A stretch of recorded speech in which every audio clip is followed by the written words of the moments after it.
Bismillahirrahmanirrahim. Assalamualaikum warahmatullahi wabarakatuh. Bersua dalam berita perdana malam ini, saya Husin Ismail. Dan saya Norbaizura Andy. Berita-berita utama malam ini.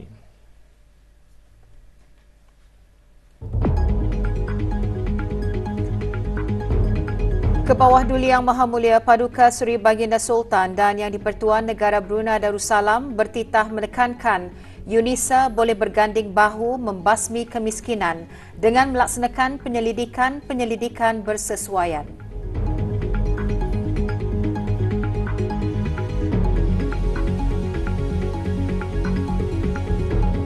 Kebawah Duli Yang Maha Mulia berkenan berangkat menyempurnakan penggunaan ijazah dan diploma kepada para graduan baharu UNISA.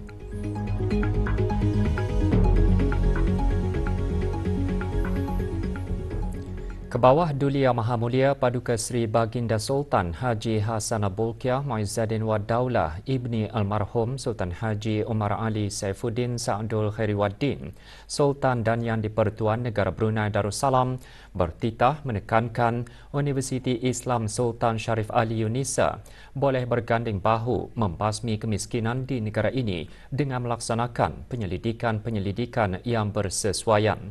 Daripada hasil penyelidikan itu, titah baginda akan dapat dikenal pasti cara atau jalan untuk membantu golongan terbabit melalui penjanaan pendapatan dan peningkatan taraf hidup dan seterusnya keluar dari kepompong kemiskinan. Kebawah Duli Yang Maha Mulia menekankan demikian dalam titah pada Majlis Haflut Takharuj ke-13 UNISA pagi tadi. Baginda mula-mula bertitah menzahirkan ucapan setinggi-tinggi tahniah dan syabas kepada para graduan yang menerima ijazah dan diploma. Ijazah dan diploma berkenaan titah baginda adalah tanda kejayaan semua graduan yang telah menyempurnakan pengajian dalam bidang masing-masing di UNISA. Baginda juga bertitah menzahirkan ucapan setinggi-tinggi tahniah dan penghargaan kepada para ibu bapa, penjaga dan tenaga akademik atas usaha dan pengorbanan masing-masing bagi kejayaan para graduan.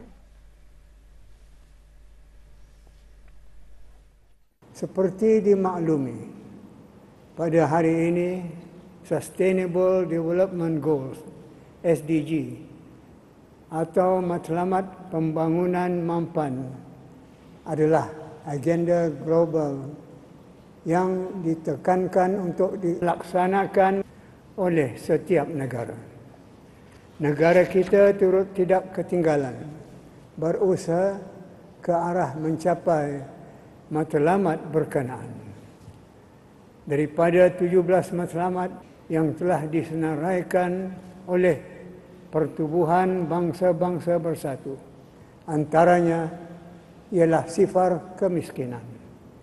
Kemiskinan adalah isu sosial yang boleh menjejaskan kesihatan, kesejahteraan, keselamatan dan pendidikan. Sekalipun di negara kita, isu kemiskinan tidaklah sebesar di negara membangun lainnya, tetapi ia tetap perlu ditangani. Titah baginda menekankan dalam Islam, pembangunan sosial masyarakat adalah menjadi tanggungjawab setiap individu dan lambang keutuhan iman.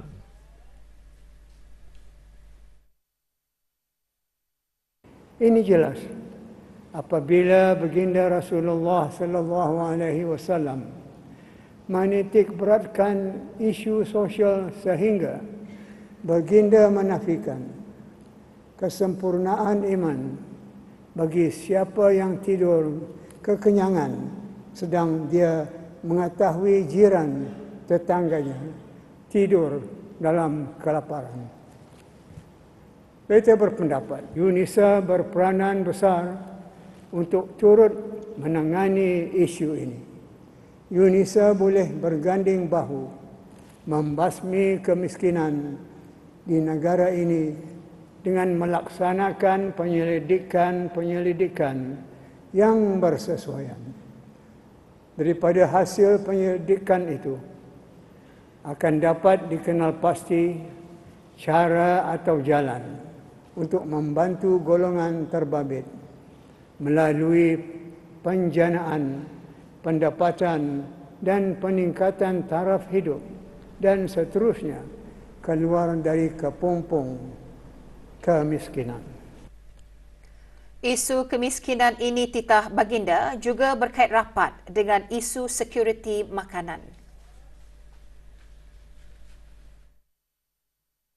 Makanan yang berkhasiat adalah diperlukan untuk kesihatan fizikal dan mental. Individu yang sihat akan menjadi sumber tenaga kerja yang berkualiti, yang boleh menyumbang secara berkesan terhadap pembangunan negara.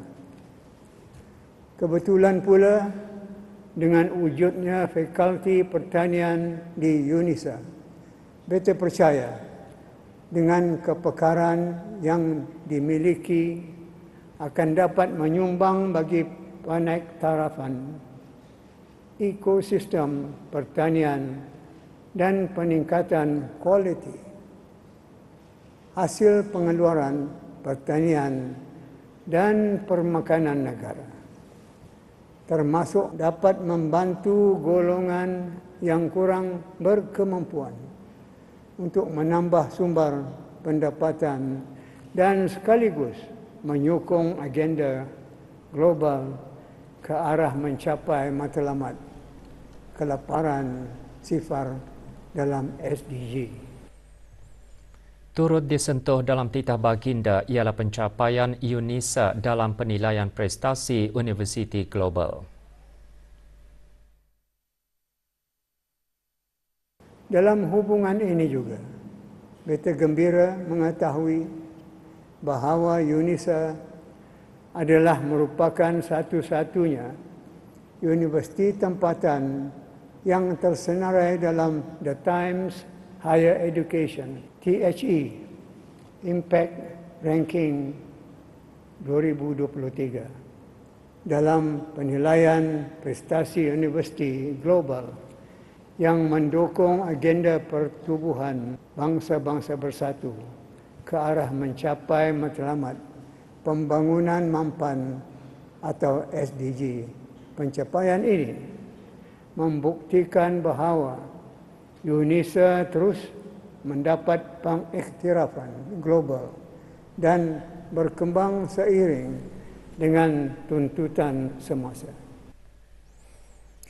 Menyentuh mengenai kualiti program dan keperluannya kepada negara pula, Kebawah Duli Yang Maha Mulia mengambil maklum bahawa program Dewi Ijazah Syariah dan undang-undang yang sedang berjalan pada masa ini adalah ditawarkan di bawah Fakulti Syariah dan Undang-Undang. Program yang seumpama ini tidak ditawarkan di institusi pengajian tinggi awam, tempatan yang lain selain UNISA sahaja.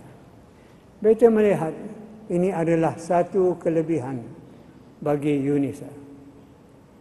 Namun begitu, untuk mencapai kesan lebih baik dan kualiti lebih tinggi, maka beta berpendapat ada keperluan untuk menjadikannya dua fakulti berasingan. Satu fakulti syariah dan satu lagi fakulti undang-undang, di mana dengan hal yang demikian dapatlah masing-masing fakulti itu akan beroperasi lebih teratur dan dapat memberikan tumpuan khusus supaya modul atau kursus di dalamnya boleh dirangka dengan lebih terarah. Sementara matlamat paling penting, kedua-dua fakulti ini masing-masing akan dapat diharapkan untuk melahirkan lulusan-lulusan yang berkualiti, yang memenuhi piawaian antarabangsa. Adapun fakulti undang-undang akan menyediakan pengajian peringkat tinggi dalam bidang perundangan, syariah dan sivil, iaitu satu cara untuk menghasilkan pengamal-pengamal undang-undang yang celik dan pakar dalam dua-dua perundangan syariah dan sivil sekaligus.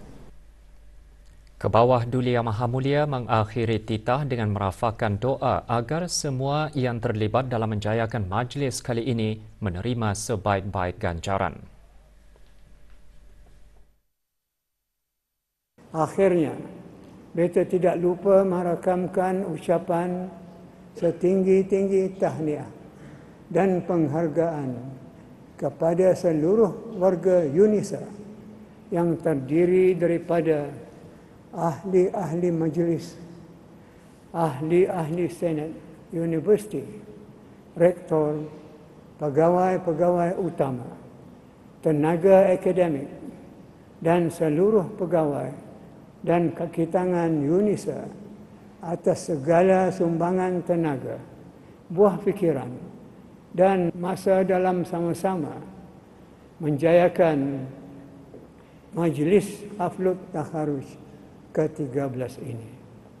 Semoga Allah Subhanahu wa taala akan membalasnya dengan sebaik-baik ganjaran di dunia dan di akhirat.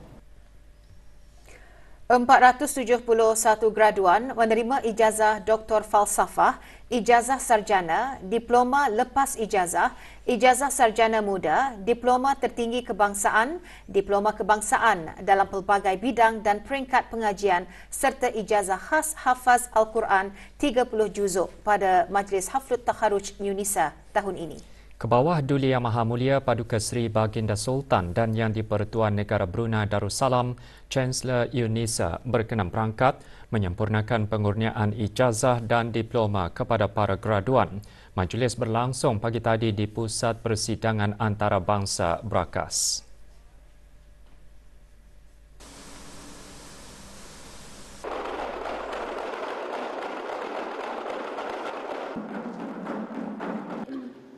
Majlis dimulakan dengan bacaan surah Al-Fatihah dipimpin oleh Yang Berhormat Pendatu Seri Maharaja Datuk Paduka Seri Setia Dr. Ustaz Haji Awang Abdul Aziz bin Junid, Mufti Kerajaan.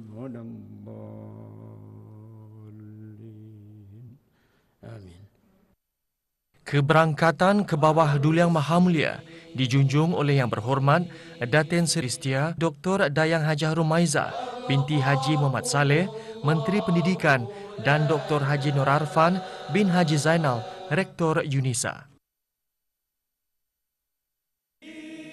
Berangkat sama, Duli Yang Teramat Mulia Paduka Seri Penyiaran Muda Mahkota, Penyiaran Muda Dr. Haji Al-Muhtadi Billah, Menteri Kanan di Jabatan Perdana Menteri selaku Pro Chancellor UNISA.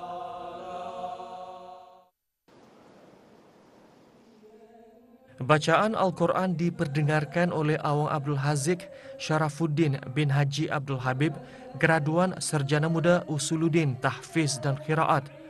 Manakala bacaan Al-Hadith disampaikan oleh Awang Abdul Rahim bin Haji Muhammad Arsad, graduan Sarjana Muda Usuluddin.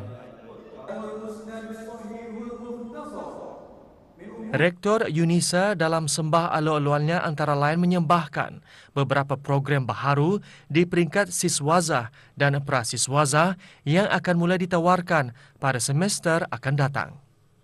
Program-program berkenaan ialah program Diploma Siswazah Da'i dan Kepimpinan. Program yang ditawarkan oleh Fakulti Usuluddin di peringkat siswazah ini dihasratkan untuk melahirkan para da'i yang profesional, berkaliber, karismatik, berkepribadian unggul dan memiliki kemahiran serta ilmu yang luas dalam pelbagai disiplin ilmu. Ke bawah Duli Yang Maha Mulia bertitah menyempurnakan pengurniaan ijazah-ijazah dan diploma kepada para graduan. Bismillahirrahmanirrahim. Dengan kuasa yang ada pada beta, maka beta kurniakan ijazah Doktor Falsafah, ijazah sarjana, diploma lepas ijazah, ijazah sarjana muda, ijazah khas dan diploma kepada tiap-tiap graduan dan penerima yang nama mereka disenaraikan dalam buku Haflut Takharuj.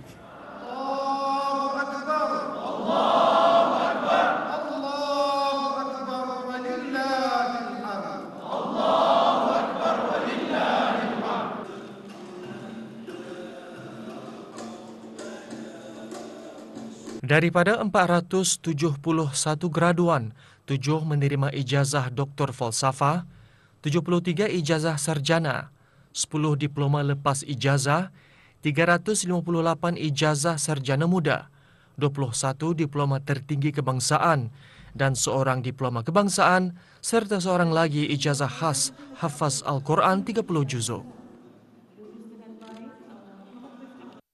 Kejayaan UNISA memperoleh penarafan 5 bintang pada tempoh 2023 hingga 2026, bukti kualiti UNISA diiktiraf di peringkat antarabangsa. Inovasi, kebolehslaksanaan dan impak kriteria utama yang membolehkan UNISA mengekalkan prestasinya pada kedudukan antara 201 dan 300 teratas untuk 2 tahun berturut-turut.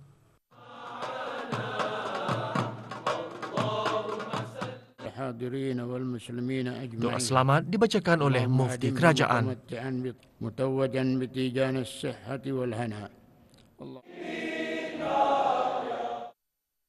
Penubuhan kampus Sinau dan kampus kekalnya di Mukim Labu Temburong nanti dijangka dapat merealisasikan hasrat UNISA sebagai hub pengajian tinggi Islam global.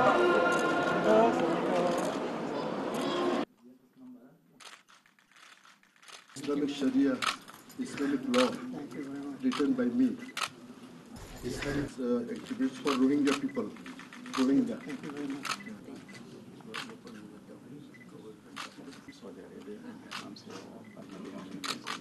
Yes, ini pelajarnya Fakultas Pertanian Indonesia.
Penat lelah para graduan Universiti Islam Sultan Sharif Ali UNISA dalam menimba ilmu akhirnya membuahkan hasil apabila mereka menggenggam segulung ijazah dan sijil setelah berjaya menamatkan pengajian di universiti tersebut.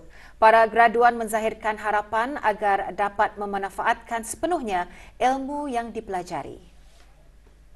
Saya akan cuba untuk membantu pelajar-pelajar khususnya Fakulti Bahasa Arab di Universiti Islam Sultan Sharif Ali untuk membantu mereka dalam merasai nikmat belajar sebenarnya, terutama sekali dalam bidang penyelidikan dan sebagainya lah.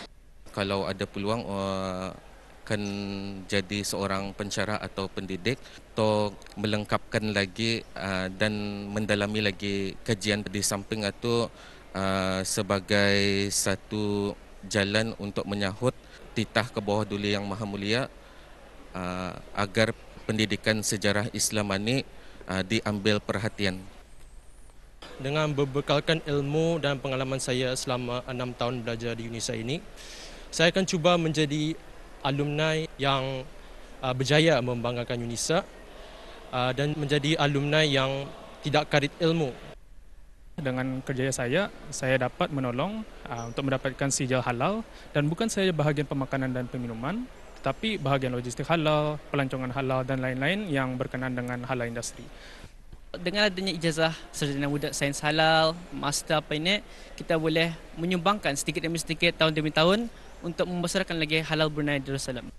Sekarang saya sudah memasuki alam pekerjaan, manakala jika ingin menerusi pengajian, jika ada kesempatan, insya-Allah nanti saya sambung ke master.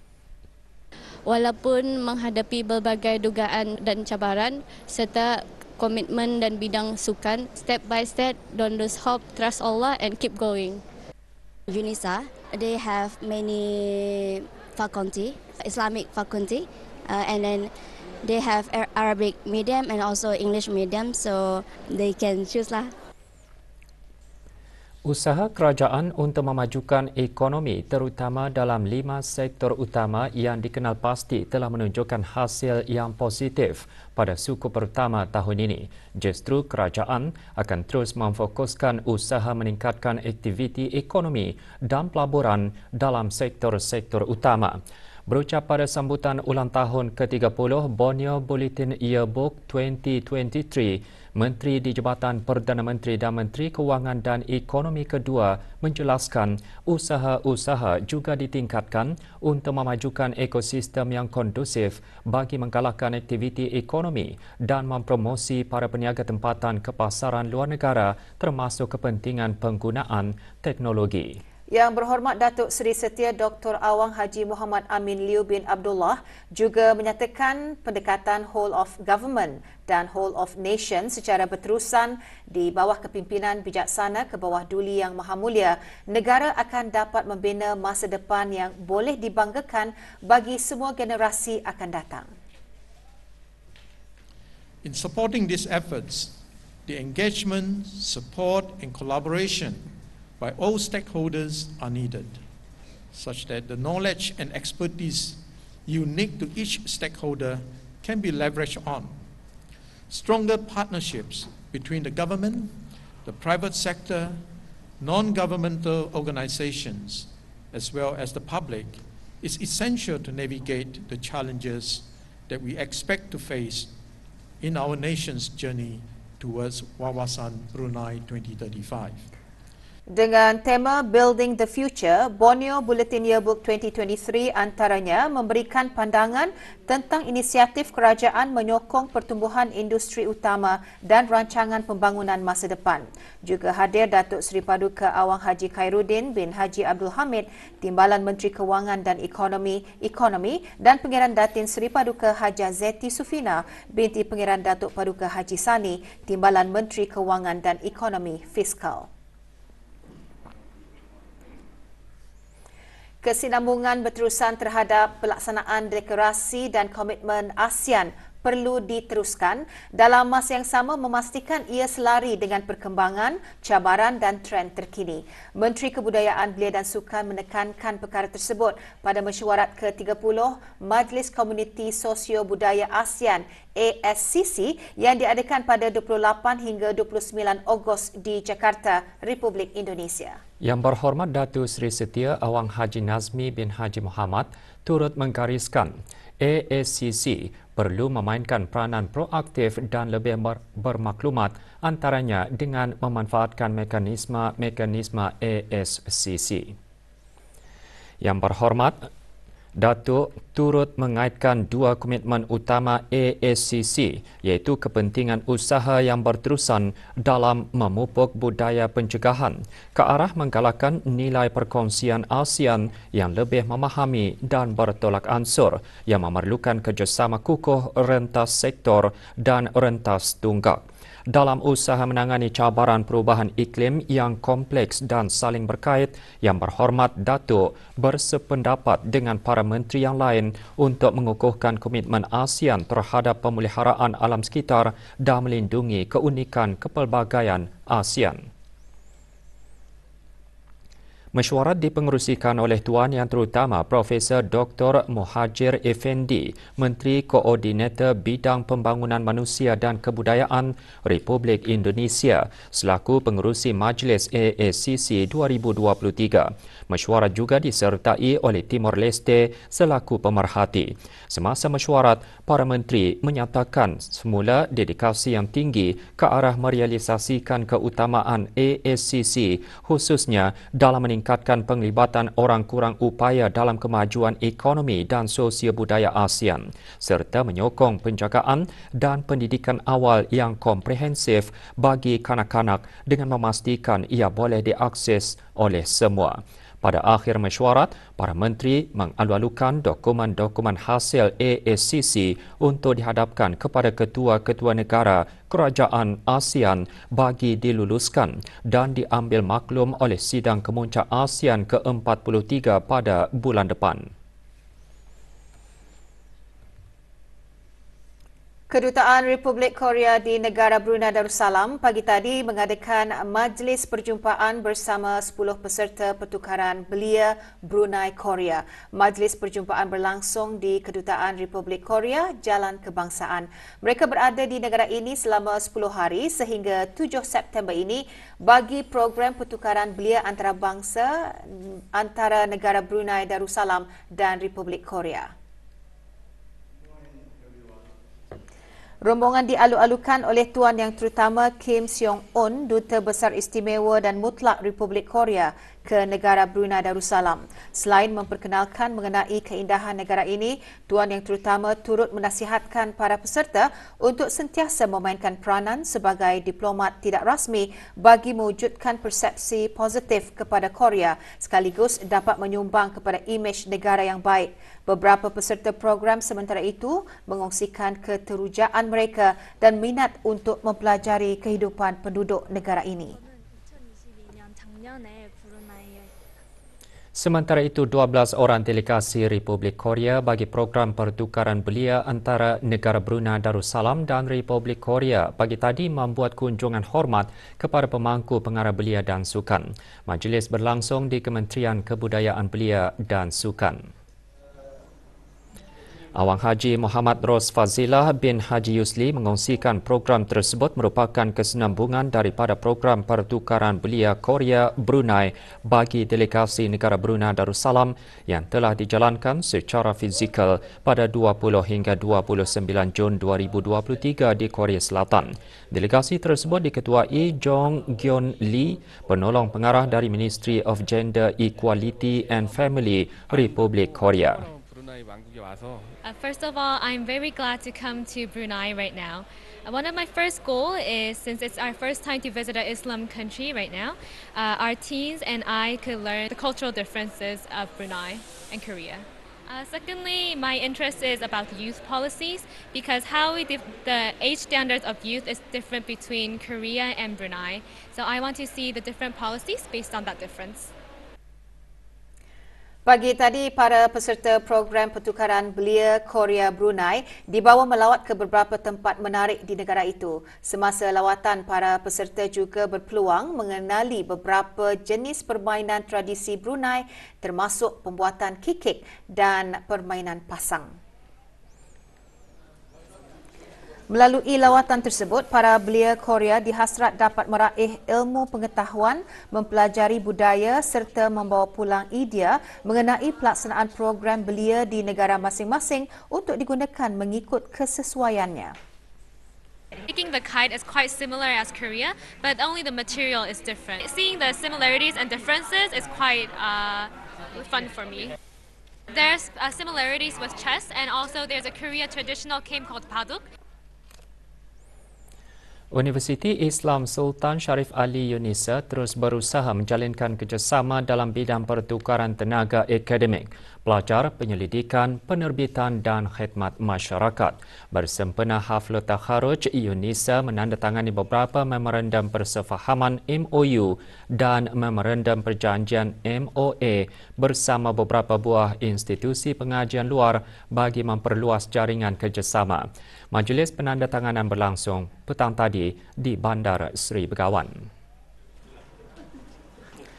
Menandatangani MOU Dr. Haji Nur Arfan bin Haji Zainal, Rektor UNISA bersama ketua-ketua perwakilan dari Universiti Chittagong, Bangladesh, Universiti Islam Malang, Indonesia, Universiti Antarabangsa Al-Madinah, Malaysia, Institut Agama Islam Al-Muslim Aceh dan Universiti Islam Negeri Maulana Malik Ibrahim, Malang, Indonesia. Sementara MOA ditandatangani oleh Dr. Hajah Rafidah binti Haji Abdullah, Dekan Fakulti Bahasa Arab UNISA dan Profesor Dr. H. Nur Ali MPD, Dekan Fakulti Tarbiyah dan Institusi Pendidikan Guru Universiti Islam Negeri Maulana Malik Ibrahim, Malang, Indonesia. UNISA University today to cooperate together, which will benefit for both side, UNISA University and Al-Madinah International University. Pengembangan ilmu yang didasari oleh nilai-nilai agama Islam akan melahirkan lulusan yang bermanfaat bagi masyarakat. Universiti Islam Sultan Sharif Ali UNISA sebagai salah satu institusi pengajian tinggi di negara ini mengembangkan keilmuannya berdasarkan nilai-nilai yang terkandung dalam Al-Quran dan hadis. Kenyataan tersebut diungkapkan oleh Rektor Universitas Islam Malang, Indonesia dan Dekan Fakulti Tarbiyah dan Institusi Pendidikan Guru Universiti Islam Negeri Maulana Malik Ibrahim, Malang, Indonesia ketika ditemui pada Majlis Penandatanganan Memorandum Persefahaman dan Memorandum Perjanjian sempena Majlis Haflul Takharuj UNISA petang tadi. Kehadiran Universitas Islam Malang ke UNISA adalah melakukan sebuah pendampingan terhadap pendirian Fakultas Pertanian adalah salah satunya yang ikut membidani adalah Universitas Islam Malang. UNISA sebagai salah satu perguruan tinggi di Brunei mengembangkan keilmuannya dengan mendasarkan kepada nilai-nilai yang terkandung dalam Al-Quran hadis, maka insya Allah alumni UNISA ini akan menjadi tokoh yang baik, akan menjadi ilmuwan yang baik. Dalam usaha meningkatkan kefahaman mengenai penubuhan serta fungsi, peranan dan inisiatifnya, program Akar Umbi Anjuran Sekretariat Tetap Manpower Planning and Employment Council MPEC Jabatan Perdana Menteri diteruskan pagi tadi ke daerah Blaid. Program diadakan di kediaman rasmi Pegawai Daerah Blaid. Awang Haji Amirul Hafizin bin Haji Muhammad, pemangku Pegawai Daerah Blaid, dalam ucapannya menyeru para penghulu mukim dan ketua kampung serta ketua rumah panjang di daerah Blaid untuk bekerjasama dengan Sekretariat Tetap MPEC bagi membantu anak buah kampung meningkatkan kemahiran dan mencari pekerjaan. Dr. Hajah Siti Haziah binti Pihin Orang Kaya Saiful Mulok Datuk Seri Paduka Haji Abidin, Ketua Sekretariat Tetap MPEC, sementara itu berharap program dapat memupuk persefahaman dan memberi peluang kepada para penghulu mukim dan ketua kampung selaku pemimpin Akar Umbi untuk bertukar-tukar pandangan bagi membantu anak-anak kampung menjadi lebih employable dan keboleh pasaran. 26 pelajar di bawah program biasiswa bersama Hengi Industri Sdn Bhd dan Institut Pendidikan Teknikal Brunei IBTE bertolak ke Republik Rakyat China bagi melanjutkan pengajian di Universiti Petrokimia Lanzhou. Program tersebut menawarkan diploma 3 tahun dalam operator penapisan dengan menjalani setahun pengajian akademik di IBTE Kampus Jeffrey Bolkiah, diikuti setahun pengajian di luar negara di Lanzhou dan seterusnya menjalani latihan penempatan kerja bersama Hengi Industries di Pulau Muara Besar. Tamat pengajian mereka akan menyertai Hengi Industries bagi memulakan kerjaya dalam industri petrokimia.